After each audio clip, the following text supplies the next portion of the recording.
안녕하세요.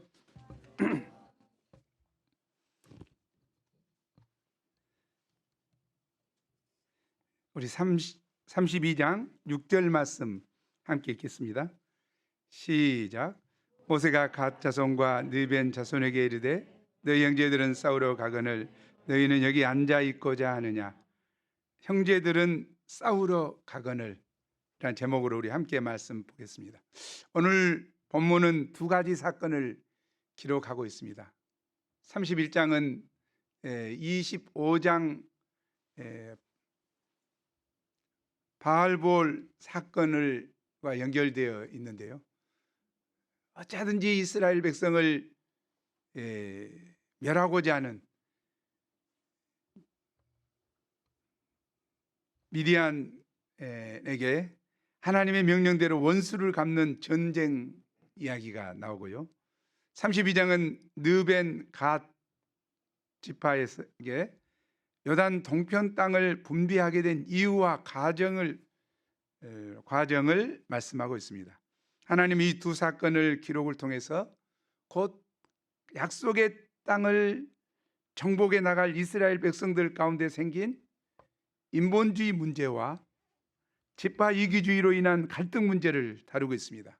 오늘날 우리에게도 있는 이런 인본주의와 이기주의를 잘 극복하고 공동체 간의 결속을 잘 이루면 어떤 어려움도 이겨낼 수 있지만 그렇지 못하면 스스로 망할 수밖에 없습니다. 이 시간 본문 말씀을 통해서 이 시대 한국과 세계 캠퍼스 가나안 땅을 정복하기를 원하시는 하나님 앞에 우리가 새봄학기를 맞이하면서 어떻게 하는 것이 하나님을 기쁘시게 하고 우리 신앙 공동체의 합심 동역을 이루어 승리할 수 있는가, 그 비결을 배울 수 있기를 간절히 기도합니다.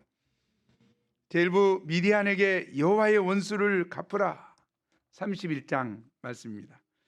하나님이 모세에게 그의 마지막 사명으로 이스라엘 자손의 원수를 미디안에게 갚으라 명하셨습니다.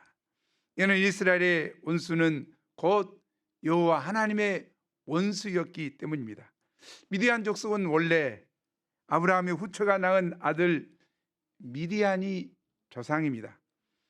그들은 요단 동편 모압 족속들의 이웃으로 서로 동맹을 맺고 어찌하든지 이스라엘을 멸하고자 했습니다. 우리 지난주 말씀입니다. 그 지난주 말씀에 특히 모압 왕 발락은 발람을 초청하여 이스라엘을 저주하게 하였습니다. 그때 하나님의 강력한 간섭하심 때문에 발락의 집요한 저주 요청에도 불구하고 발람은 그때마다 이스라엘을 저주하는 대신에 하나님의 명령을 따라 축복하였습니다. 그런데 이미 발락으로부터 많은 뇌물과 융숭한 대접을 받은 발람은 마음의 부담이 컸던지 귀국길에 이스라엘을 멸하도록 한 가지 꾀를 들려주었습니다.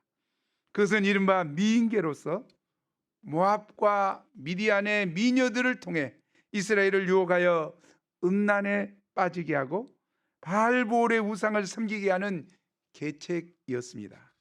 이로 말미암아 하나님이 진노하심으로 열병으로 죽은 이스라엘이 무려 2만 4천 명이었습니다. 실로 제사장 비느하스의 거룩한 질투심이 아니었다면 이스라엘 전체가 파멸될 뻔한 괴계였습니다.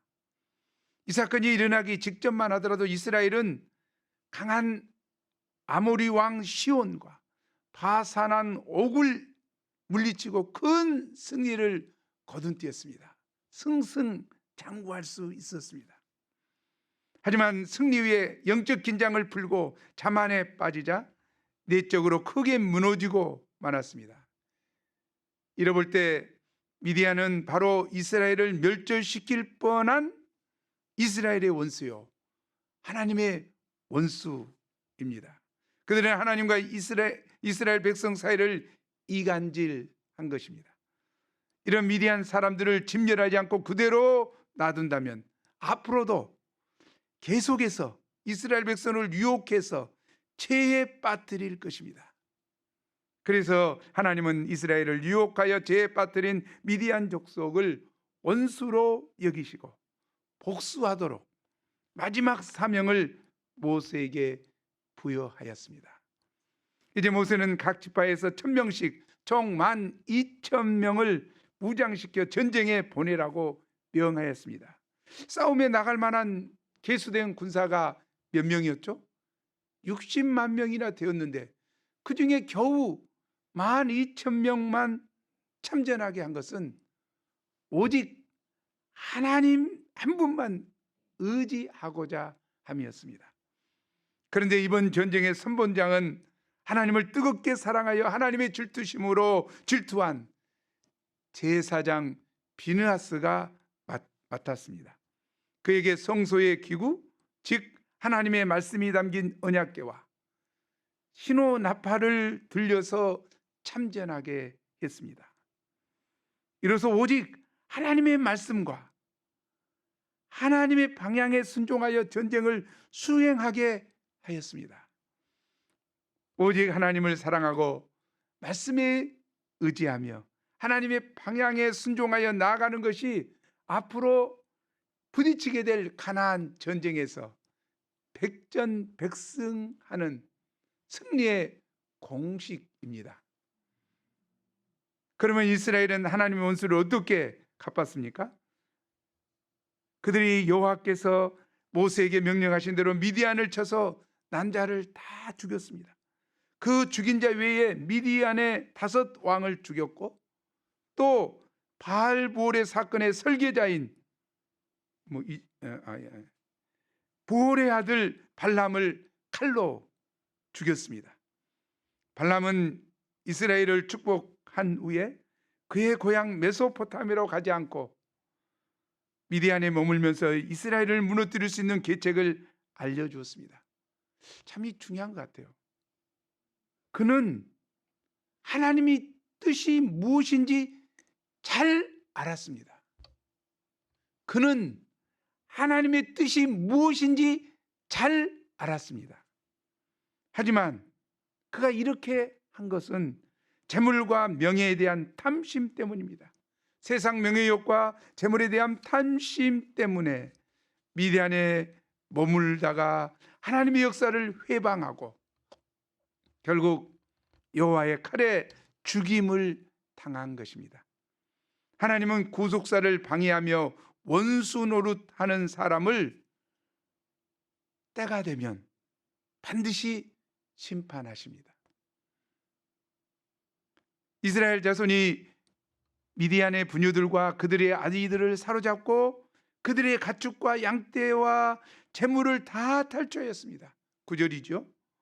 그들이 거처하는 성읍들과 촌락을 다 불살랐습니다. 탈취한 것, 노략한 것, 사람과 짐승을 다 빼앗아 돌아와서 모세와 제사장 엘리야살과 이스라엘 자손의 회중 앞에서 당당하게 승리의 개선 퍼레이드를 벌렸습니다. 참 겉으로 볼 때 그들은 여호와께서 모세에게 명령하신 대로 원수를 다 갚은 것처럼 보입니다. 이때 모세와 제사장 엘리야살과 회중의 지도자들이 다 진영 밖에 나가서 그들의 개선을 영접하였습니다.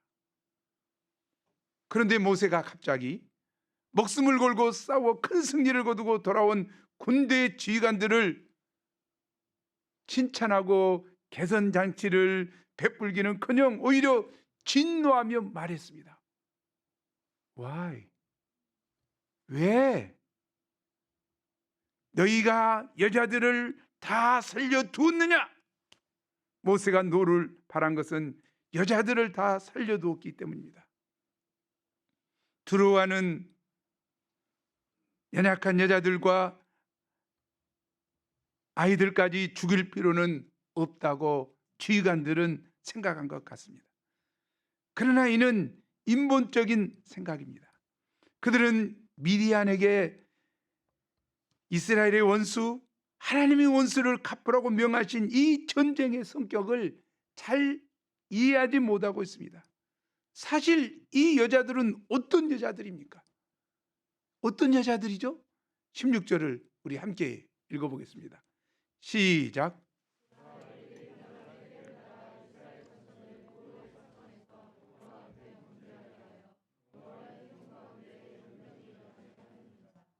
이 여자들은 발람의 꾀를 따라 이스라엘 남자들을 유혹하여 음행과 우상 숭배에 빠뜨려 멸절시키고자 했던 바로 원흉들입니다. 이들은 음란과 우상 숭배에 길들여진 사람들입니다.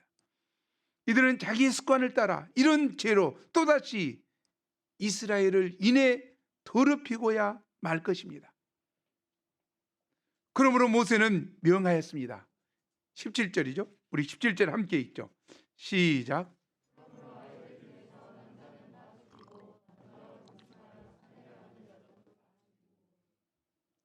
남자와 동침하지 아니하여 사내를 알지 못하는 여자들은 다 너희를 위하여 살려둘 것이니라. 모세는 왜 이렇게 남자와 동침하여 사내를 아는 미디안 여자들을 철저히 진멸하고자 했을까요? 만일 이들을 철저하게 진멸하지 않으면 어떻게 되는 것입니까? 이는 마치 가루 소말에 섞인 적은 누룩이 온 덩이를 부풀게 하는 것과 같을 것입니다.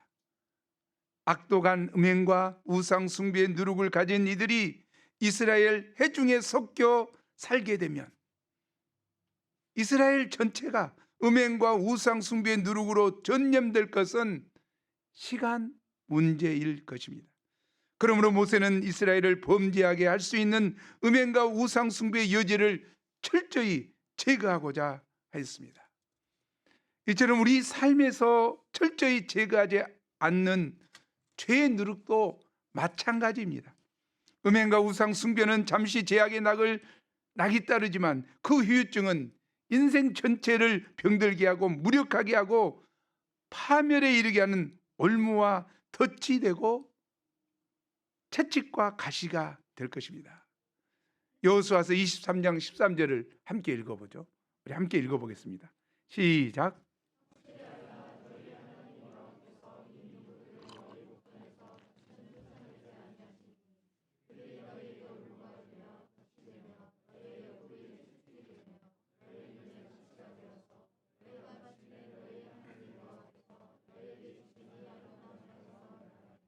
예, 우상을 숭배하고 악을 행하는 가나안 족속들을 그대로 놔두면 분명히 이야기합니다. 그 민족들이 어떻게 한다고 합니까? 확실히 알라. 우리가 잘 모르니까 지금 그 놔두고자 하죠. 확실히 알라고 여호수아는 이야기합니다. 확실히 알라. 그들이 어떻게 된다고? 너희에게 올무가 되고 너희에게 덫이 된다는 거죠. 너희의 옆구리에 채찍이 되고 너희 눈에 가시가 된다. 눈에 가시 들어오면 어쩌습니까? 시원하죠? 아파 죽어버려요. 눈도 못 뜨고 난리. 멸망하게 된다는 거죠. 그 아름다운 땅에서 멸하리라. 그러므로 모세는 어찌하든지 이스라엘 가운데 음행과 우상 숭배의 누룩이 조금도 틈타지 못하도록 철저하게 제거하고자 하였습니다. 모세는 싸움에 나갔던 군인들과 포로들과 전리품을 어떻게 깨끗하게 하라고 명합니까?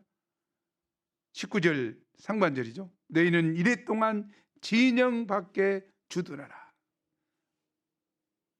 먼저 전쟁에 나갔던 군인들과 또 포로들, 그들을 일주일간 격리시켰습니다.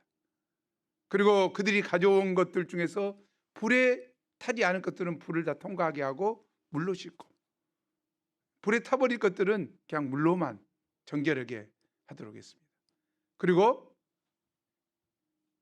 다른 사람들 일주일 후에 다 옷을 빨고 정결히 한 후에 진영으로 들어오라고 명했습니다. 민수기 5장에서도 우리가 이미 배웠죠. 거룩하신 하나님이 그 중심에 계시는 이스라엘 진영을 깨끗하게 하도록 명했습니다. 뭐 부정한 자, 이 혈류증 여인 뭐 이런 사람 전부 다 진 밖으로 일주일 동안 다 내보냈죠. 부정하면 깨끗하게 한 다음에 들어오도록 했죠. 왜? 진영 안에 누가 계시기 때문에? 하나님이 너희와 함께하기 때문에. 거룩하신 하나님께서 함께하시기 때문에 그의 자녀인 우리들도 거룩해야 된다. 이게 굉장히 중요한 이야기죠. 또한 하나님은 우리가 깨끗하고 거룩한 그릇으로 예비되면 하나님께서 기뻐하시고 귀히 쓰시기 때문입니다. 우리가 하나님이 쓰시는 사람은 어떤 자들입니까? 거룩한 자들이죠. 정결하게 한 자들이죠. 죄로 누룩이 있고 그냥 이런 자들 하나님 쓰시지 않습니다. 정결하게 하는 자를, 깨끗한 그릇을 하나님은 쓰십니다. 오늘날 우리를 정결하게 하는 물은 예수 그리스도의 십자가의 보혈입니다. 우리의 죄악을 불태워 정결하게 하는 불은 성령의 불입니다. 우리가 찬송가 274장에 나와 있는 후렴에 나와 있죠. 물 가지고 날 씻든지 불 가지고 태우든지 내 양과 박을 다 닦으사 내 모든 죄를 멸하소서. 나의 모든 죄를 멸하셔서 정결케 하셔서 하나님 섬기며 하나님께 쓰임받고 원하는 거룩한 소원 가운데 이 찬송인 것 같습니다. 우리가 우리 자신을 주님이 귀하게 쓰시는 깨끗한 그릇이 되도록 안과 박을 물로 또 풀로 씻고 태우는 역사 있기를 기도합니다. 이제 하나님은 모세에게 탈취물을 어떻게 분배할 것인가를 자세히 말씀하십니다. 먼저 전쟁에서 사로잡은 사람들과 짐승들을 계수하도록 했습니다. 그리고 그 얻은 물건을 2분의 1로 나눠서 2분의 1은 절반은 누구에게? 군인들에게, 참전했던 군인들에게 주고 2분의 1은 회중들에게. 아니 이거 뭐야, 2분의 1을 회중들한테 줘? 아무것도 안 했는데, 목숨의 위험도 없는데, 아무것도 없는데. 이게 굉장히 중요한 이야기 같아요. 이 법칙이 굉장히 중요하죠. 이 전쟁에 안 나갔지만 이들이 어떻게 했습니까? 당한 군인들을 위해서 싸우는데 우리가 우크라이나를 위해서 기도하듯 정말 기도하고 정말 건강을 지켜주고 승리하시도록 기도했겠죠. 하나님은 정말 참전하여 수고했던 군인들과 또 회중들의 동일하게 탈취물을 나뉘도록, 동일하게가 아니죠. 이들에게 많이 줬죠. 이들이 많이 줬고 12,000명이 절반을 가져갔으니까 많이 한 거죠. 여기는 60만이 되니까 그것을 절반 나누니까 적겠죠. 그러나 이렇게 조금씩 나누도록 했다는 거죠. 이것은 뭡니까? 온 백성이 전쟁의 승리에, 이 전쟁의 승리가 하나님의 은혜로 이루어진 것이고 하나님의 주시는 은혜를 기쁨으로 함께 나누도록 한 것을 알 수 있죠. 하나님의 역사는 함께 동역하는 역사이죠. 앞에 우리 시간이 있어서 피싱 나간 사람은 정말 피싱 나간 대로 하고, 그 피싱한 사람이 양을 많이 얻었으면 나 기도해 줬던 동역자에게 한 사람 주는 거죠. 이게 당연한 거예요. 왜? 기도로 섬겨줬잖아요. 이게 뭐예요? 하나님은 우리 역사가 어차피 봄학기가 돼서 피싱하고 나가는 사람 있지만 직장 때문에 못 나간 사람도 있고 여러 가지 사람도 있을 수 있죠. 그러면 나갈 수 있었던 사람들이 많이 얻으면 어쩌라고?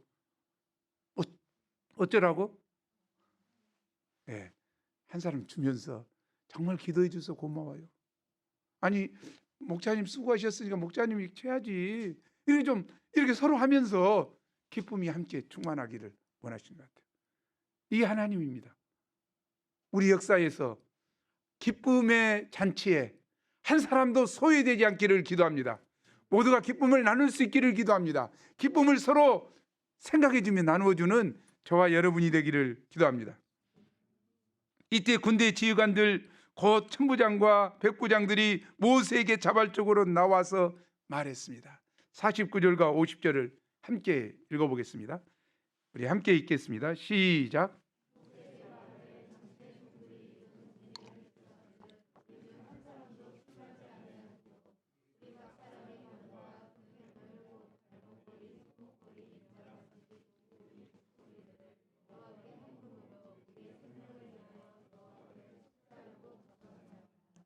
전쟁을 마치고 군인들을 계수하여 본즉 그중 한 사람도 충나지 않았습니다. 아니, 어떻게 이럴 수가 있습니까? 아니, 여기는 칼을 썼고 저기는 장난감 썼습니까? 뭐 어떻게 막강한 미디안 5 왕들을 무찌르고 그 백성을 진멸하기까지 싸웠는데 이스라엘은 한 사람도 전사하지 않았다니요. 와, 실로 하나님의 크고 놀라운 은혜가 아닐 수 없습니다. 이것은 소수 정병들이 나아가 오직 하나님만을 의지하고 언약의 말씀과 신호 납발로 하나님의 방향에 겸손히 순종하였을 때 하나님께서 기뻐하시고 일방적으로 베푸신 은혜요 완벽한 승리였습니다. 이 하나님은 이스라엘 군인 한 사람 한 사람의 생명싸개가 되셔서 친히 그들의 생명을 지키시고 보호해 주셨습니다. 하나님은 자기 백성을 하나도 잃지 않게 하시는 권능을 가지신 분이십니다. 참으로 전쟁의 승패와 각 사람의 생사복이 전지전능하신 하나님의 손에 달려 있습니다. 아멘. 이에 군인들은 이 하나님의 은혜를 돌아보며 크게 감동하였고 감사가 넘쳤습니다. 특히 사랑하는 아내와 자녀들을 생각하며 힘써 싸워 취한 개인적인 큰 폐물들을 하나님께 드리되 마치 죽은 자에서 산자와 같이 하나님께 자발적이고도 기쁨으로 드렸습니다. 그때는 전쟁하면서 개인이 취했죠. 뭐 금고리 뭐 이런 것은 어디에다 넣었어요. 다 개인 것이 됐어요. 그랬는데 여호와 하나님께 감사한급으로 그들의 생명을 위하여 여호와 앞에 속죄하려고 가져온 생명의 속전을 드린 거죠. 금폐물을 다 드렸어요. 모세와 제사장 엘리야셀이 그들에게서 그 금으로 만든 모든 폐물을 취한즉 금의 합계가 16,750세겔 190kg입니다. 이것은 오늘 현금으로 하면 160억 가치가 있는 거예요. 160억 원. 160억 원이 좀 적은 것 같이 느껴진 것 같아요. 아니 별로 놀라지도 않잖아. 아니 얼마나 있길래 집에. 아니 특별 감사원금으로 160억 원을 했다니까. 진짜 큰 많은 돈이죠 진짜. 왜 이렇게 많은 돈을 했습니까? 너무 감사한 거예요. 한 사람도 죽지 않았다. 하나님이 보호하심을, 하나님의 은혜를 깊이 깨달은 거죠. 죽을 수도 있었는데 나를 지키시고 보호하시다니 너무 감사해서 이 금폐물을 자기가 갖고 있을 수 없는 거예요. 너무 감사해서 다 드린 거죠 하나님께. 또 이 모세는 이들의 자발적인 헌신이 너무나 귀하고 향기롭고 아름다우니까 천부장과 백부장들에게서 금을 취하여 회막에 드려 하나님께 드려서 여호와 앞에 이스라엘 자손의 기념으로 삼았다. 너무나 귀한 헌금이니까 제사장 아니고 하나님께 드렸다. 그리고 그것을 기념으로 놔둔 거예요. 이 너무 아름다운 것 같아요. 우리도 이들처럼 승리의 때 승리를 주신 하나님을 기억하고 감사의 문을 드리는 것이 마땅합니다. 정말 마땅해요. 그러나 감사가 없는 사람들이 있어요. 우리 감사해야 돼요. 감사. 제이브 요단 동편을 요구한 두 지파 무장하고 다 건너가서 싸우리라. 르우벤 자손과 갓 자손은 심히 많은 가축대를 가졌습니다. 그들이 야셀 땅 길르앗 땅을 본즉 그곳은 모축할 만한 장소였습니다. 이때 갓 자손과 느벤 자손이 와서 모세에게 무슨 부탁을 했습니까? 4절 5절을 우리 함께 읽어보죠. 시작.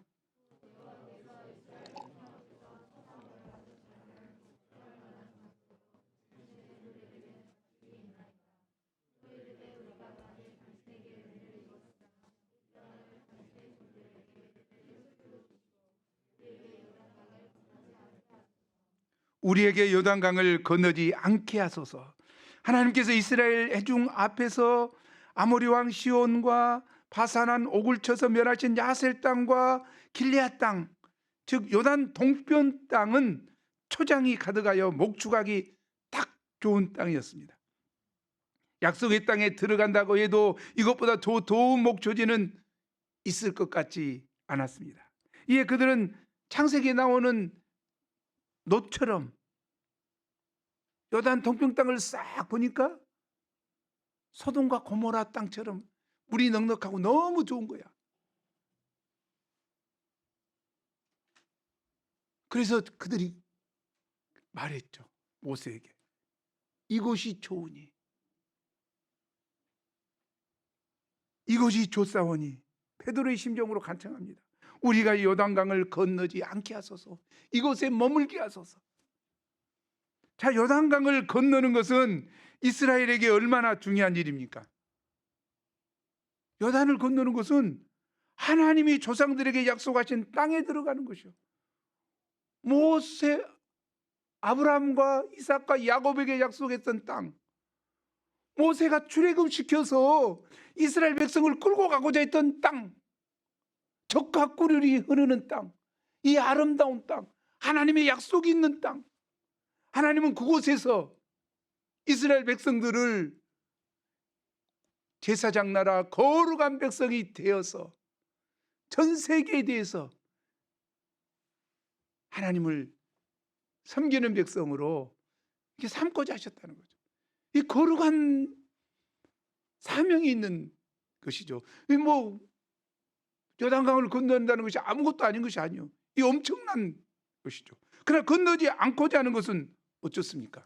그들은 건너지 않겠다고 하는 것은 하나님의 주신 말씀을, 하나님의 뜻을 정면으로 거스르는 요청입니다. 그들은 하나님의 거룩하신 뜻과 소망은 전혀 염두에 두지 않고 오직 자기들만 편하고 안정되게 살 길을 찾고 있습니다. 모세는 그들의 죄악을 어떻게 책망합니까? 6절이죠. 모세가 갓 자손과 느번 자손에게 이르되 너희 형제들은 싸우러 가거늘 너희는 여기 앉아 있고자 하느냐. 아니, 형제들은 다 건너가서 싸우는데 너희들은 여기서 가만히 앉아 있겠다는 거야? 무엇보다 그들의 이기적인 행위가 형제들에게 어떤 해악을 끼친다고 말합니까? 7절이죠. 우리 함께 읽어보겠습니다. 시작. 너희가 어찌하여 이스라엘 자손에게 낙심하게 하여서 여호와께서 그들에게 주신 땅으로 건너갈 수 없게 하려 하느냐. 결국은 이스라엘 백성들에게 어떻게 낙심하게 만들어. 자기들은 땅 얻었다고 앉아 있어 버리고 다른 집파들은 가서 이렇게 싸우려고 하니까 아유 나도 안 갈란다. 이 낙심하게 해서 그들이 주신 땅으로, 그들에게 주신 땅으로 건너갈 수 없게 어째 걸으려고 하냐. 사기를 저하시키냐. 그들의 행위는 요단을 건너 싸우러 가고자 하는 형제들의 마음을 낙심하게 하고 사기를 저하시키는 것이었습니다. 갓 자손, 르벤 자손들 중 싸움에 나갈 만한 자의 수는 대략 60만 병력 중에 5분의 1에 해당돼요. 5분의 1. 이 세 지파가 므낫세 반지파까지 해서 5분의 1이 이 얼마나 많은 12만 명이 되는 이 많은 전력이 함께 싸우러 가지 않고 여기 있겠다. 그래버리면 얼마나 사기가 떨어지겠어요. 결과적으로 이스라엘이 약속의 땅에 들어가 정복 전쟁을 치르지 못하게 하는 악한 결과를 초래하게 될 것입니다. 이는 이스라엘 공동체의 단합을 약화시키고 하나님의 구속 역사를 무너지게 하는 치명적인 결과를 가져오게 될 것입니다. 모세는 이들에게 어떤 역사를 상기시킵니까? 8절 9절이죠. 우리 함께 읽어보겠습니다. 시작. 너희 조상들도 내가 가데스 바네아에서 그 땅을 보라고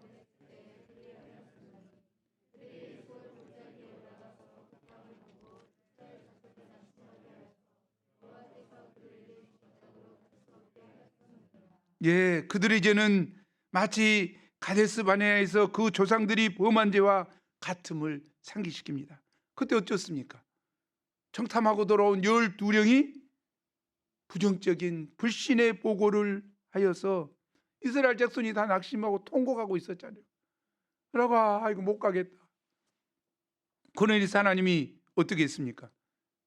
진노하셔서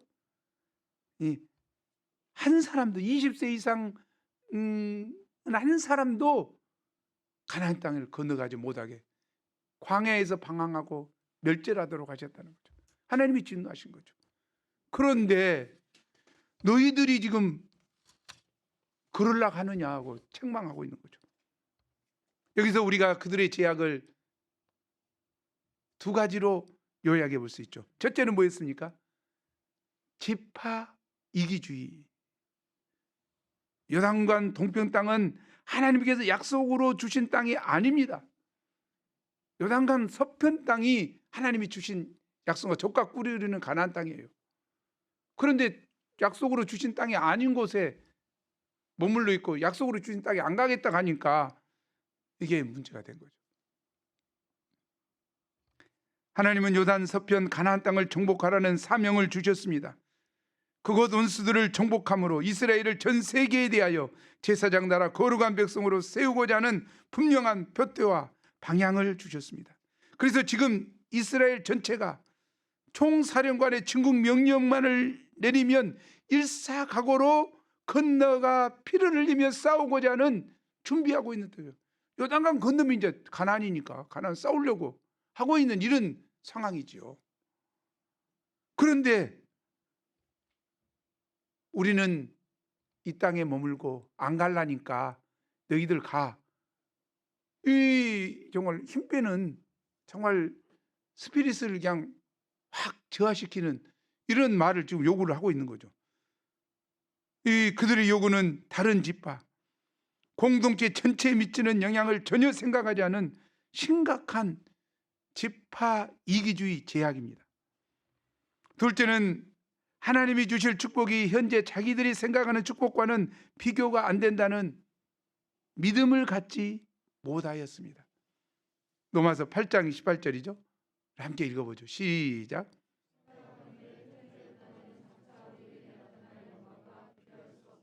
예, 현재 고난, 앞으로 하나님이 주실 영광이 얼마나 큰가 고생이 있지만 를 알아보지 못했죠.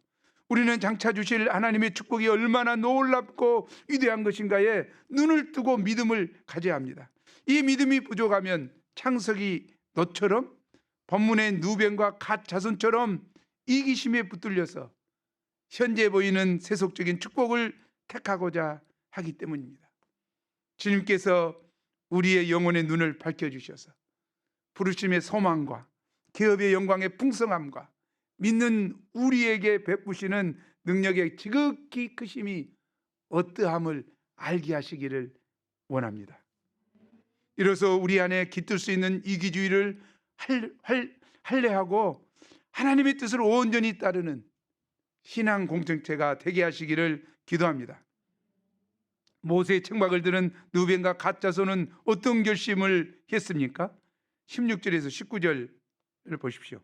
모세의 준엄한 책망을 들은 그들은 이기심을 철저하게 회개하고 분명한 결단을 했습니다. 그 내용이 어떻습니까? 가축과 어린아이들을 보호하기 위하여 견고한 성읍을 먼저 건축한 후에 그들은 무장하고 가나안 정복 전쟁의 선봉에 서겠다고 결단했습니다. 모든 지파들 앞에 선봉에 서서 싸우겠습니다.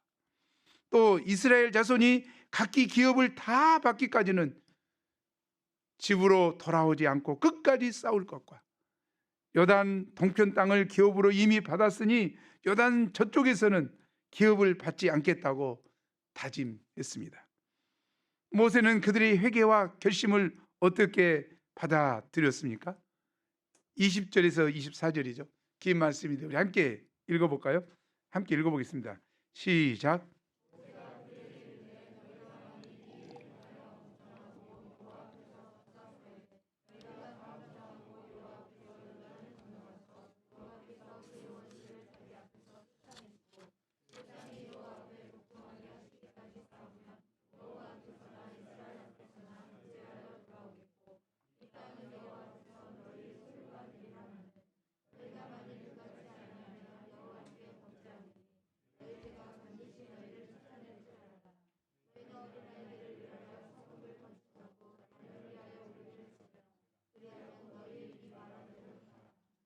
여기서 모세는 여호와 앞에서라는 말을 4번 반복하여 사용하였습니다. 이로써 그들의 결심이 사람 앞에서 잠시 면피하기 위함이 아니라 여호와 하나님 앞에서 경외심을 가지고 진실하게 이행할 것을 분부하고 분명한 다짐을 받았습니다. 이에 갓 자손과 니벳 자손은 다시 한번 결단합니다. 25절에서 27절입니다.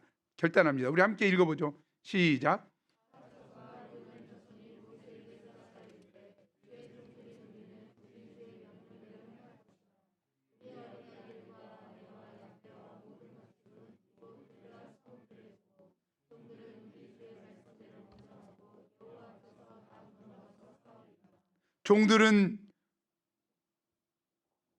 종들은 우리 주의 말씀대로 무장하고 여호와 앞에서 다 건너가서 싸우리이다 결단을 했습니다. 이에 모세는 그들에 대하여 제사장 엘리야셀과 여호수아와 이스라엘 각 지파의 수령들 앞에서 다시 한번 반복적으로 다짐하게 하고 지파 이기주의를 철저히 회개하도록 도와주었습니다.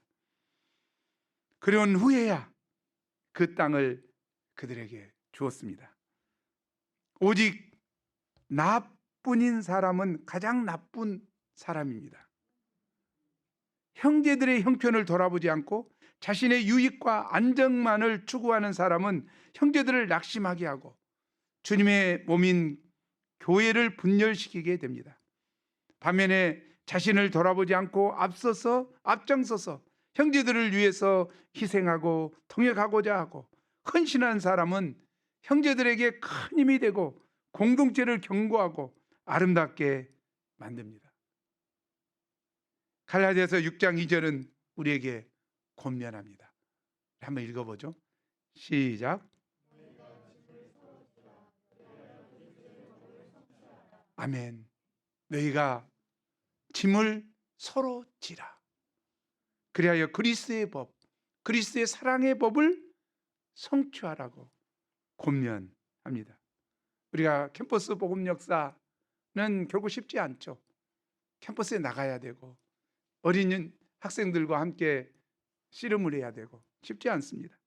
코로나 팬데믹 상황에서는 더욱 쉽지 않습니다.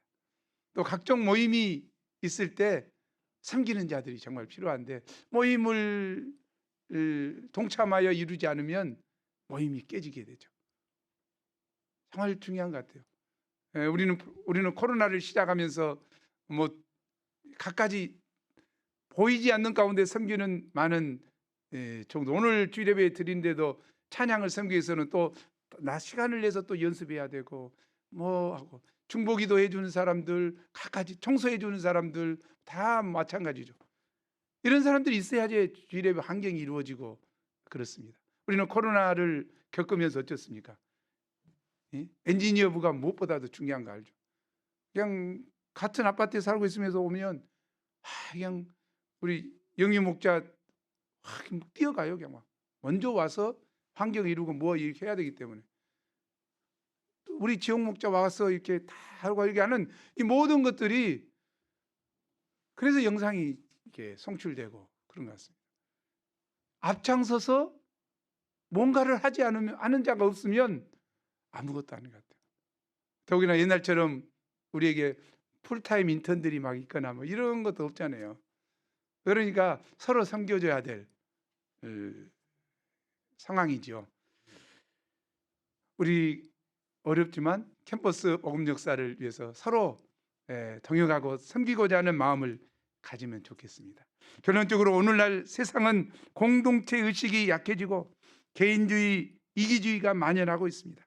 본문 말씀은 이런 시대를 거스려 우리가 하나님의 역사를 섬길 때 이기심을 할례하고 하나님의 뜻을 받들어 합심 동역하는 것이 얼마나 중요한가를 일깨워 줍니다. 성경은 말씀합니다. 사랑은 자기 이익을 구하지 않냐며. Love is not self-seeking. 자기를 구하지 않는다. 사랑은 자기를 구하지 않는 것입니다. 우리 모두가, 우리의 형제들은 오래 요조진 디모데후서 1장 11절, 내가 이 복음을 위하여 선포자와 사도와 교사로 세우심을 입었노라 하는 말씀으로 하나님의 뜻을 받들어 캠퍼스에 나아가 1대1 영적 전투를 싸우러 가는 이때에, 그 어느 때보다 중요한 세보맞기에 우리 한 사람도 주저앉아 살지 않고 적극적으로 합심하고 동역할 수 있기를 간절히 기도합니다.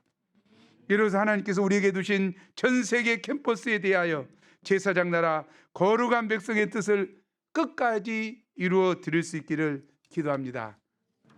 우리 함께 6절 말씀 읽고 마치죠. 시작.